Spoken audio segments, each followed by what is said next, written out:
हरे कृष्णा। तो पिछले श्लोक को मैंने आप सबने पढ़ा। क्या पढ़ा कि विनाश का कारण क्या है? हाँ, अधर्म। और उनके वंशजों के बारे में प्रभुपाद तात्पर्य में लिखते हैं। राइट।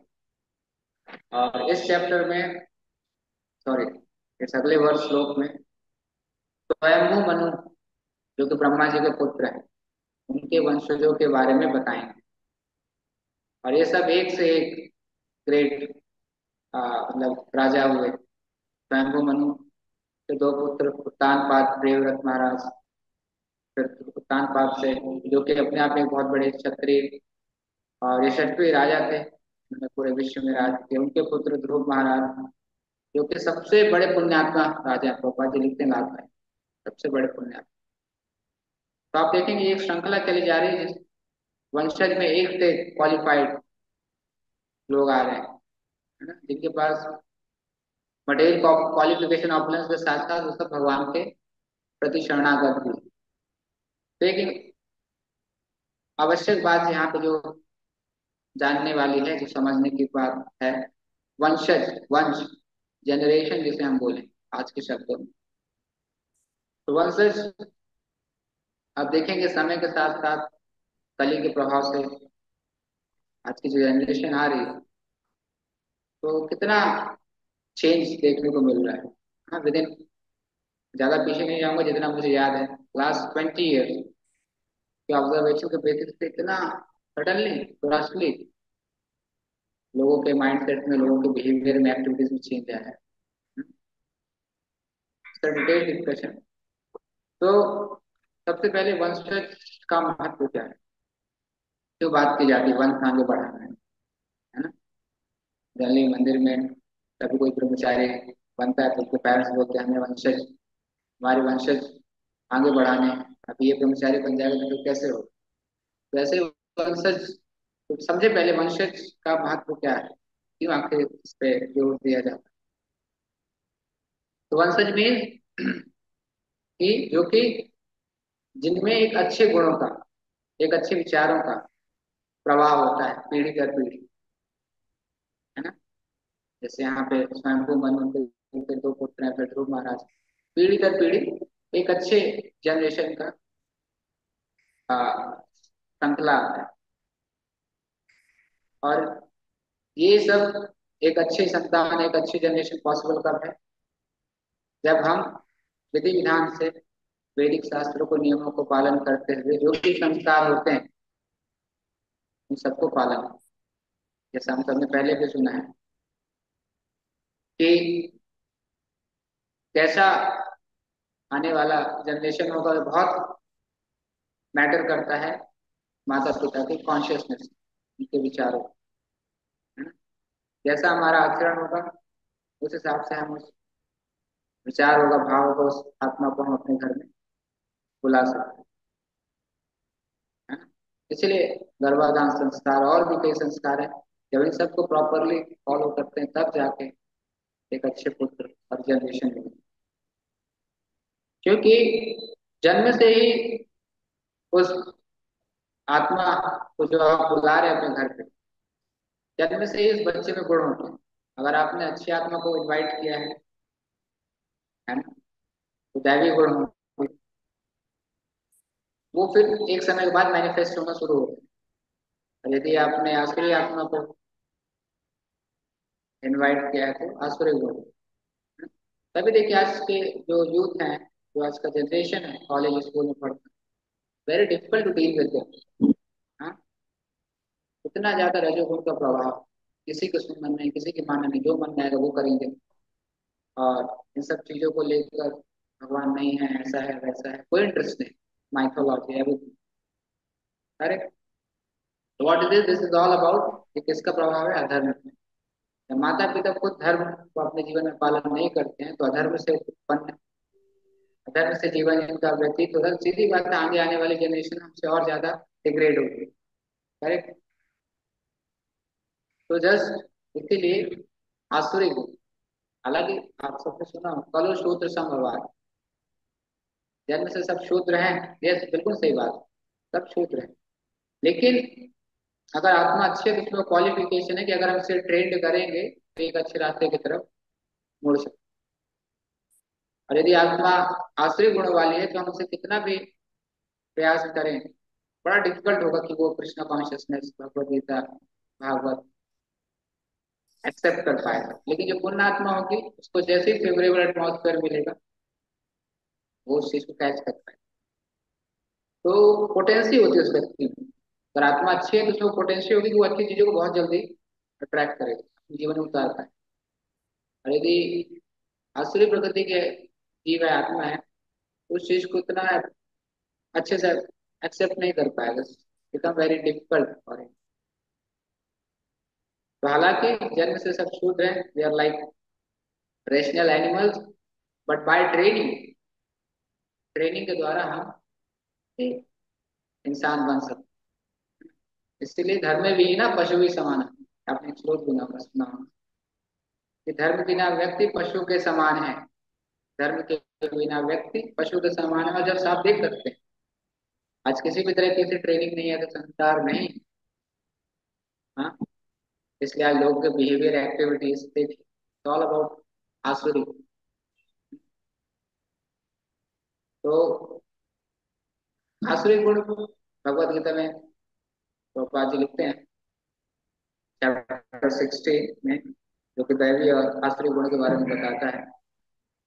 मैं उसके कुछ दो तीन श्लोक के बारे में आपको बताता हूँ, तो फिर हम इस पर और डिस्कस करवाएंगे आसुरी गुण फाइनली क्या क्या सिम्टम्स है, कैसे रिफ्लेक्ट होता है। तो भगवत गीता 16 चैप्टर के 7 श्लोक में प्रभुपाद लिखते हैं कि जो आसुरी स्वभाव का व्यक्ति होता है ना, तो इतना भी ज्ञान नहीं होता कि क्या करना सही है क्या नहीं, सही गलत है इसका भी ज्ञान, even basic they don't know, right.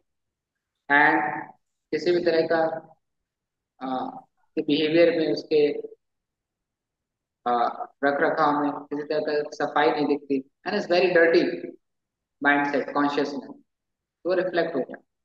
और साथ ही उनका किसी तरह के भौतिक संसार का प्रति ऑब्जॉर्प्शन इतना होता है कि जस्ट कि जो अपनी फिलोसफी यही कहती है कि जीवन is just meant for sense gratification. खाओ पियो ऐश करो, है कि नहीं। आप सबने सुना होगा आज के यंगस्टर खाओ पियो ऐश करो, just because of demonic mentality. हम कभी उन्हें बताएंगे कि देयर इज सुप्रीम कंट्रोलर, भगवान है जो सृष्टि को चला रहे हैं, है ना। बारिश बारिश होती है, बारिश नहीं होगा तो अन्न नहीं हो पाएगा। और यज्ञ से, हवन करने से बारिश होती है, यज्ञ करने से। तो बोलेंगे जस्ट पुराने लोगों की पुरानी बात है, अभी आप छोड़िए वो सब, अभी हम नए जनरेशन के नए लोग हैं, कुछ नया एक्सपेरिमेंट करें। करेक्ट। तो they are like this. And the same way आगे प्रोपाल लिखते हैं कि जो डेमोनिक लोग होते हैं का चेतना, मानसिकता, उनकी बुद्धि इतनी ज्यादा भ्रमित होती है, इतनी ज्यादा भ्रमित होती है, वो कभी सोच ही नहीं पाते उस संसार से बाहर निकल के कुछ इसके अलावा भी कोई दूसरा जीवन है। हाँ? जो सांसारिक भोग में इतना ज्यादा लिप्त है वो कभी नहीं इस बात को समझ पाएगा कि भगवान कौन है, जीव कौन है, आखिर जीव संसार में इतना संघर्ष क्यों कर रहा है ना? तो आप देखेंगे जस्ट डिमोनिक क्वालिटी समय के साथ साथ बढ़ते जा रहे हैं, इसीलिए चारों तरफ एक अशांति का वातावरण, असंतुष्टि का वातावरण। इस पे लोगों को, लोग सोच कुछ हैं जो सोच पा रहे हैं, कुछ सोच भी नहीं पा रहे हैं। लोग जीवन में अपना कितना स्ट्रगल कर रहे हैं, कितना दुख में जीवन जी रहा है, इसको महसूस करने के लिए भी, समझने के लिए भी एक बुद्धि चाहिए। लेकिन अज्ञानता में वो इसे एक्सेप्ट करते हुए रोज अपने उसी दिनचर्या में जीवन व्यतीत कर रहे हैं, और सिर्फ एक्सेप्ट कर लिया कि जीवन कुछ ऐसा ही है। संघर्ष, जीवन में अगर संघर्ष ना हो तो जीवन में कैसा जीवन। बात सही है जी, हर किसी के जीवन में संघर्ष है, जैसे हम सब हैं यहाँ पे बैठे हैं, रोज सुबह उठना मंगल आरती के लिए, फिर 16 माला का जप करना, ये एक संघर्ष है। लेकिन ये वैसा संघर्ष है जो हमें जीवन में आगे लेके जाएगा, प्रोडक्टिव, प्रोग्रेसिव संघर्ष, है ना। और जब भौतिक संसार में लोग संघर्ष करते हैं, वो तो हमेशा संघर्ष उनका चलते ही रहेगा, एक जन्म फिर अगले जन्म, इस जन्म। तो भक्ति जीवन का जो संघर्ष है वो हमें आगे के संघर्षों से बचा दे। लेकिन भौतिक संसार में इंद्र तृप्ति के लिए जो व्यक्ति संघर्ष कर रहा है, तो हर जन्म में ऐसे संघर्ष उसका चलता है, उससे कभी अंत नहीं होगा। राइट। तो इसीलिए ऐसा करके हम देखेंगे चारों तरफ एक शांति का माहौल है, शांति का वातावरण। तो प्रभुपाद की बुक है, उसका टॉपिक है बहुत इंटरेस्टिंग, फाइंडिंग अवर लॉस्ट हैप्पीनेस। या और ये बुक का टॉपिक टाइटल इतना अट्रैक्टिव है, फाइंडिंग अवर लॉस्ट हैप्पीनेस। जो थोड़ा भी व्यक्ति खुले दिमाग का है, थोड़ा भी सोच सकते हो, तुरंत इस बुक को लेता है। इसलिए हमारे बुक स्टॉल में जल्दी ये बुक सबसे पहले खत्म होती है, क्योंकि हर किसी को खुशी आनंद चाहिए। हैप्पीनेस मिलेगा कहाँ पता नहीं। राइट। तो it's really very interesting book, finding our lost happiness. तो सबसे महत्वपूर्ण जो बात हम देखें समझें, जो आज शिक्षा पद्धति है, जो एक व्यक्ति की मानसिकता बनाती है, एक व्यक्ति के विचारों को बदलती है ना, उसके अंदर एक अच्छे गुण डेवलप करने की क्षमता देती है, वो आज शिक्षा भी देखे तो कैसी है। हाँ? प्रभुपाद एक जगह लिखते हैं अपने तात्पर्य में कि जो वैदिक शिक्षा है दैट इज असली ज्ञान।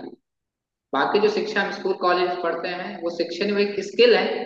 आपको ऐसा कोई स्किल दिया जाता है, ट्रेन किया जाता है, ताकि आप उस बेसिस पे अपना जीवन यापन कर सके, आप कमाई कर सके। That is not the education. The real education is about this, the knowledge of वैदिक नॉलेज। करेक्ट।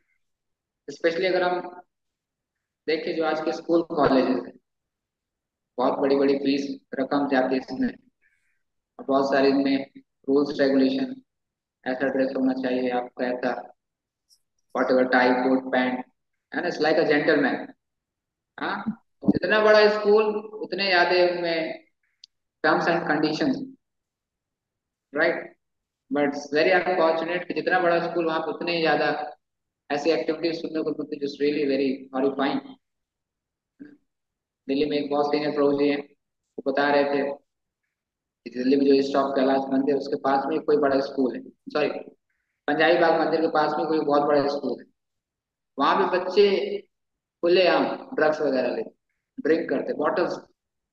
आपको लगेगा पेप्सी का बॉटल है, कोका कोला का बॉटल है, या स्टील का बॉटल है। वॉशरूम के बहाने जाएंगे और फिर वहां पी सकते। जितना बड़ा स्कूल कॉलेज वहां पे उतनी ज्यादा bad activities, because no one is there to take care.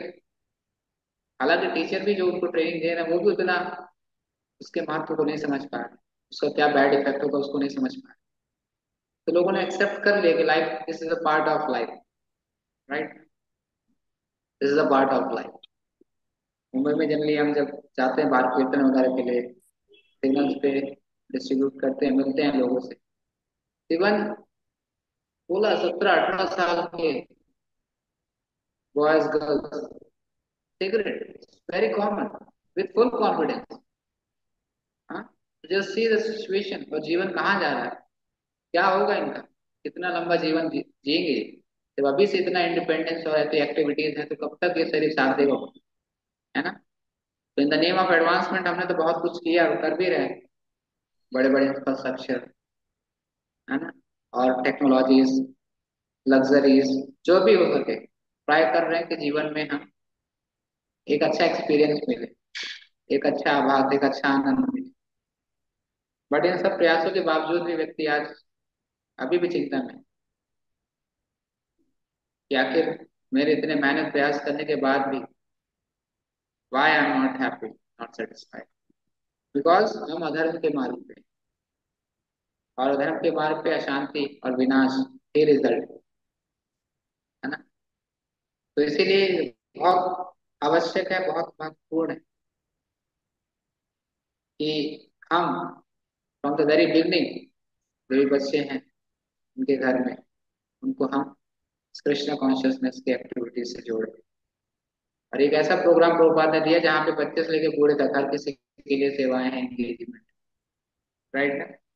And पूरे विश्व में प्रभुपाद बोलते हैं, प्रभुपाद जब वर्ल्ड का ट्रैवल कर रहे थे तो उन्होंने बोला कि मैंने पूरे विश्व भ्रमण किया और मैंने यही देखा कि विश्व में किसी चीज की कमी नहीं है, केवल एक ही चीज की है, वो है Krishna conscious. This is the only thing जो लोगों को एक अच्छे राह पर लेके आ सकता। राइट। तो it's a very unfortunate situation कि आज पेरेंट्स अपने बच्चों के आगे हाथ जोड़ ले रहे हैं, बिकॉज उसकी एक्टिविटीज, हरकतें इतना जिद्दी, इतना स्टब ऑन एंड क्या कहें, राइट। तो वाई उनको ऐसा दिन क्यों देखना पड़ रहा है? क्योंकि कहीं ना कहीं उन्होंने अपने जिम्मेदारी में कमी की, और वो भी अज्ञानता में थे, है ना। इसीलिए एक अच्छा परिवार और एक अच्छे बच्चे बड़ी मेहनत से, बहुत परवरिश, बहुत अच्छे टेक केयर करने के बाद ही बनते हैं।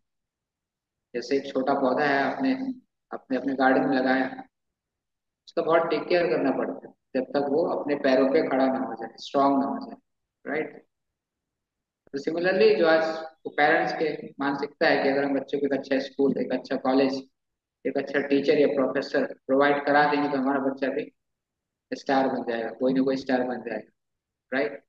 बट ऐसा नहीं, नॉट फैक्ट।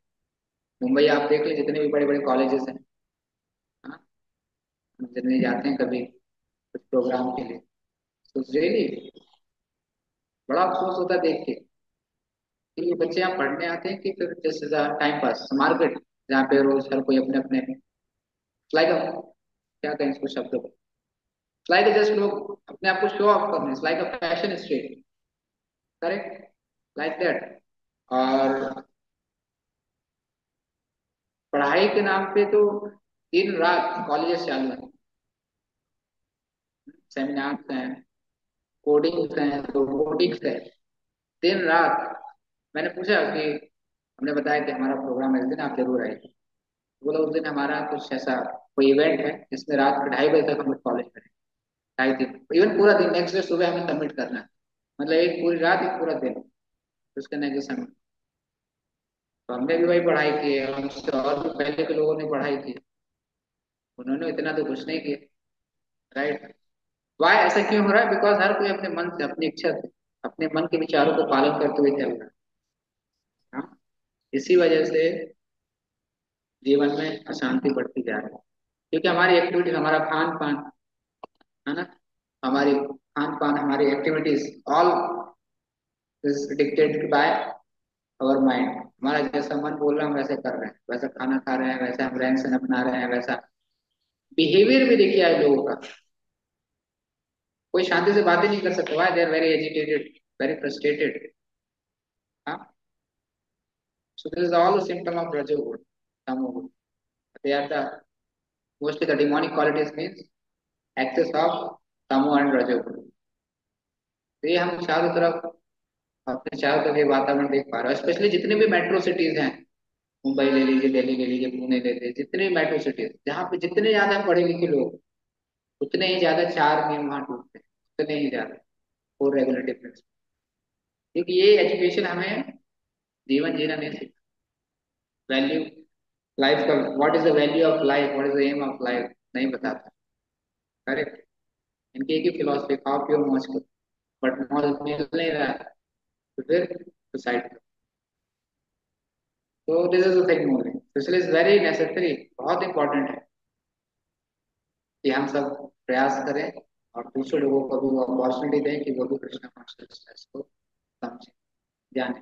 हर कोई नहीं करेगा, जैसे हम बड़े बड़े फेस्टिवल्स करते हैं, जन्माष्टमी, राम, रथ यात्रा, अभी दिस सैटरडे कांजू की रथ यात्रा है, ये जस्ट इसलिए ताकि अपॉर्चुनिटी उनको देना, प्रसाद लेके, भगवान के दर्शन लेके, कभी ना कभी ये भी इस तरफ आए। वैसे करके हमें अपना प्रयास करना चाहिए कि हम जीवों के प्रति दया दिखाएं और उन्हें भी कृष्णा भावना में बनाने का प्रयास करें। और यही प्रयास के साथ हम सब अलग अलग प्रोग्राम्स कंडक्ट करते हैं, स्पेशली तौर पर स्कूल के बच्चों के लिए गीता कॉन्टेस्ट, आप सबने सुना होगा, है ना। गीता कॉन्टेस्ट कराते हैं ताकि उसी माध्यम से उन तक भगवत गीता पहुंचे, उसका स्टडी करें, एंड फिर और भी अलग अलग कैटेगरी के लिए, जैसे सीनियर सिटीजन्स के लिए भी, और वैसे भी हम प्रोग्राम जैसे इसलिए करते हैं कि हर किसी को अपॉर्चुनिटी दें, क्योंकि यही जीवन का, क्या बोले, निष्कर्ष सार।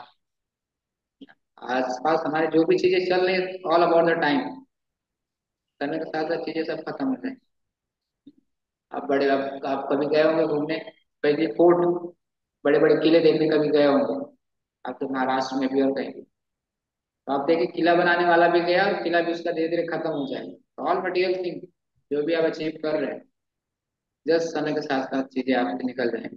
बट द ओनली थिंग जो आपके साथ है जीवन के साथ भी और जीवन के बाद भी, एलआईसी वाले बोलते हैं ना, उनके टैग लाइन है कि आप हमारा एलआईसी ले लीजिए, हम आपका साथ इस जन्म में भी देंगे और अगले जन्म में भी देंगे।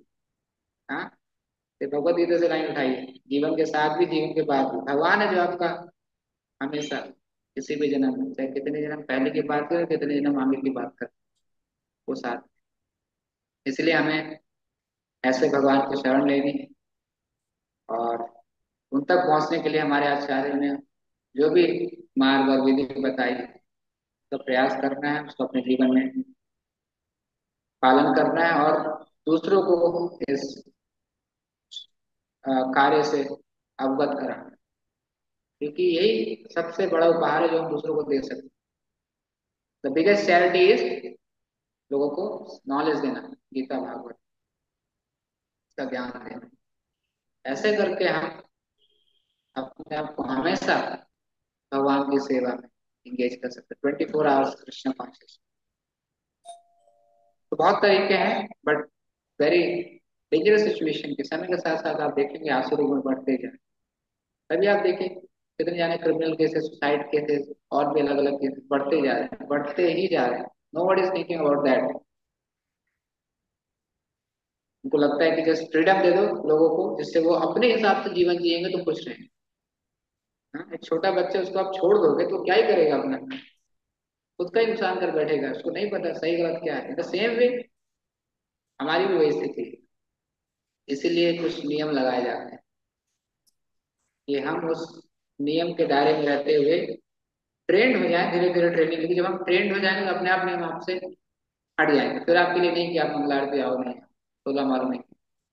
जो भगवान के शुद्ध भक्त होते हैं वो जैसे इसलिए करते हैं 16 माला जब, मतलब मान क्योंकि उनको भगवान के नाम में टेस्ट है, रुचि है, वो खाली बैठ ही नहीं सकते, है ना। अदरवाइज नहीं भी करेंगे तो जस्ट दे आर लिबरेटेड।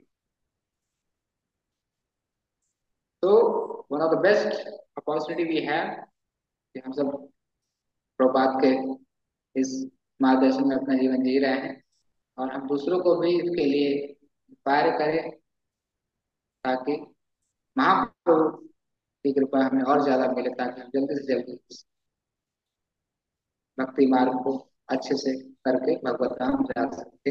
यही हम सबको उद्देश्य ध्येय होना चाहिए और इसी प्रयास से हमें सेवा में लगे रहना चाहिए ताकि हम भगवान की कृपा प्राप्त कर सके अपने जीवन में और भक्ति में अच्छे से आगे बढ़ सके। हरे कृष्णा। किसी का कोई प्रश्न है?